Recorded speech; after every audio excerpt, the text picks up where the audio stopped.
আজই ঘোষণা হতে পারে দিল্লির মুখ্যমন্ত্রীর নাম। বিজেপি সূত্রে যে খবর উঠে আসছে, আজ পরিষদীয় দলের বৈঠকে রয়েছে এবং বৈঠকের শেষে মুখ্যমন্ত্রীর নাম ঘোষণা হতে পারে।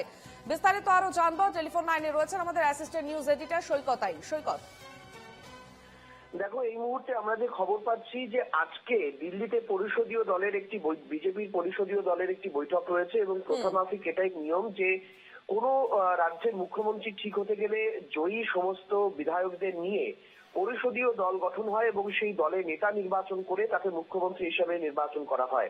কিন্তু বিগত কয়েকটি ক্ষেত্রে যদি আমরা দেখি যে সাধারণত যাদের মুখ্যমন্ত্রী হিসেবে যারা ছিলেন বা যাদেরকে নাম উঠে আসে তার থেকে একটু অন্যরকম নাম কিন্তু বিজেপি তারা কিন্তু চেক করা, তারা কিন্তু নতুন করে কাউকে বসানোর চেষ্টা করে। সেক্ষেত্রে একাধিক নাম উঠে আসছে।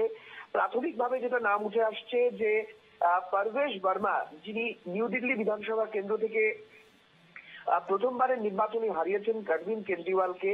এছাড়াও নাম উঠে আসছে বীরেন্দ্র সচদেব, রেখা গুপ্তা, মনজিন্দর সিরসা, সতীশ উপাধ্যায় এবং বিজেন্দ্র গুপ্তা।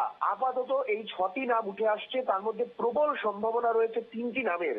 এক হচ্ছে পারভেশ বর্মা, যিনি অরবিন্দ কেজরিওয়ালের মতো জায়েন্ট কিলার। অন্যদিকে রেখা গুপ্তা, মহিলা মুখ নিয়ে আসা হতে পারে, যেহেতু আতেশী মার্লেনাকে কেজরিওয়াল তিনি মুখ্যমন্ত্রী করেছিলেন, সে কারণে তার পাল্টা হিসেবে রেখা গুপ্তা একটি অপরিচিত নাম, তাকেও নিয়ে আসা হতে পারে।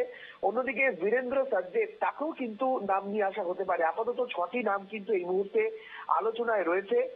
তবে আমরা যেটা জানতে পারছি যে ইতিমধ্যেই একটা গ্র্যান্ড সেরিমনির আয়োজন করা হয়েছে, যেখানে এনডিএ এর যে মোট 21 জন মুখ্যমন্ত্রী রয়েছেন বিভিন্ন দেশে, যে 21টি রাজ্যে, তার মধ্যে 2টি রয়েছে হচ্ছে কেন্দ্রশাসিত অঞ্চল।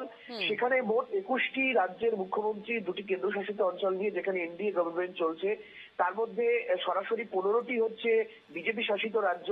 এই 21 জনের মুখ্যমন্ত্রী আসতে পারেন দিল্লিতে, এমনটাই আবেদন করা হচ্ছে। এবং এই পুরো সেরিমনিটি হবে, অর্থাৎ এই অনুষ্ঠানটি হবে রামলীলা ময়দানে, ওপেন প্ল্যাটফর্মে রামলীলা ময়দানে এই অনুষ্ঠানটি হবে 18ই ফেব্রুয়ারি। আপাতত এটুকু আমরা তথ্য পাচ্ছি এবং আজকে এই লেজিসলেটিভ কমিটির মিটিং এই সিদ্ধান্ত হয়ে যাবে যে দিল্লির পরবর্তী মুখ্যমন্ত্রী অর্থাৎ আতেশী মার্লেনার পর কে হতে চলেছেন বিজেপি শাসিত এই রাজ্যের মুখ্যমন্ত্রী। বেশ, ধন্যবাদ সৈকত।